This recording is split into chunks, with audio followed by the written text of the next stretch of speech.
I never imagined that my life would turn out this way. When I married Daniel, I thought I had found my perfect partner.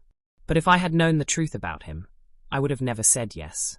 Let me start from the beginning. Part 1. A chance encounter. One evening, I attended my best friend's wedding. The hall was filled with laughter, music, and joy. Everyone around me was celebrating, dancing, and enjoying the moment. The warm glow of the chandeliers reflected on the polished wooden floors, and the air smelled of fresh roses and delicious food. As I laughed with my friends, my eyes landed on a man standing alone in the corner. He was tall, handsome, and mysterious. He watched me from afar, but never approached. His dark eyes followed my every move, yet he stayed silent, observing. 2 days later, I received a message on my phone. "Hi, I saw you at the wedding. Can we talk?" I was surprised. "Who is this?" I replied. "I'm the man from the wedding," he wrote. "You looked beautiful. I want to get to know you." I hesitated but felt curious, so I agreed to talk. We texted constantly, and he was kind, polite, and full of sweet words. "You're special. I like you very much," he said. "I feel like I have known you forever." After only 3 days, he shocked me with a proposal. "I want to marry you. I see you as my wife and the mother of my children." I was taken aback. "But we barely know each other," I said. "I just know you are the one for me. Please say yes, and I will make you happy." His words touched my heart, and against my better judgment, I agreed. It felt like a fairy tale, too good to be true. Part 2. A perfect beginning that didn't last. Our wedding was simple, attended only by close family and friends. I wore an elegant white gown, my hair curled softly around my face, and he stood beside me, looking dashing in a dark suit. He looked so happy, and I thought I had found my soulmate. In the early days, he was everything a woman could wish for, kind, loving, and caring. He showered me with gifts and sweet words, making me feel like the luckiest woman alive. We moved into a beautiful house, filled with laughter and warmth. But 1 month after the wedding, things started to change. One evening, I saw him smiling at his phone while texting. "Who are you talking to?" I asked, my voice light but curious. "Just a friend," he said quickly, putting his phone away. I didn't think much about it. I trusted him. Days turned into months, then years. We had 2 beautiful children, a boy and a girl. I thought we were a happy family. I cooked for him, took care of our children, and waited for him every evening, hoping he would return home early. But soon, Daniel started coming home late.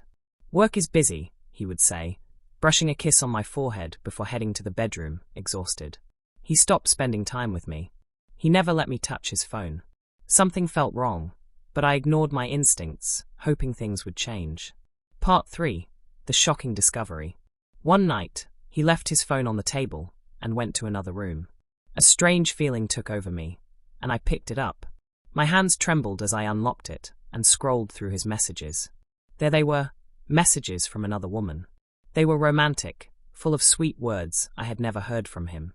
"My love, my everything," he wrote to her. Tears filled my eyes. He never told me he loved me, but he told her. I kept scrolling and found pictures of them together. My shock doubled when I recognized her. She was from my village. She wasn't younger or more beautiful than me. In fact, she was 5 years older than Daniel. But the worst part? He had been seeing her before we got married. Even after our wedding, he never stopped. He wasn't just cheating, he was living a double life. He would disappear for 3 or 4 days at a time, telling me he was on work trips. In reality, he was with her. He gave her money, took her kids to the park, bought them gifts, things he never did for me or our children. When he came home that night, I confronted him, holding his phone in my hands. "What is this?" I asked, my voice shaking with pain. His face turned pale. "I'm sorry," he whispered. "I made a mistake." "A mistake?" I shouted. "You lied to me. You promised to love me, but you were with her all this time." He fell to his knees, begging for forgiveness. "Please, it won't happen again. Give me another chance." I was lost. My heart was filled with anger, betrayal, and sorrow. How could he do this to me? Part 4. The final decision. I couldn't eat. I couldn't sleep. The weight of my broken heart was unbearable. Nights felt endless, and my children started noticing my pain. I tried to hide my tears, but how could I? My mother saw the sadness in my eyes and asked, "What's wrong, my child?" I wanted to tell her everything, but I couldn't. I was too ashamed. Daniel continued to beg for another chance, promising he had changed.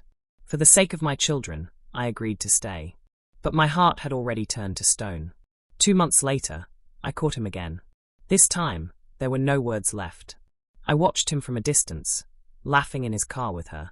That night, he came home and said, "You're the best wife, the best mother. Please forgive me." But I had already made up my mind. I left him and went abroad to work. I left my children in the loving care of my parents. Life is unpredictable. It gave me love, betrayal, heartbreak, and strength. But do I regret it? No, because through all the pain, I found something more important than love. I found myself.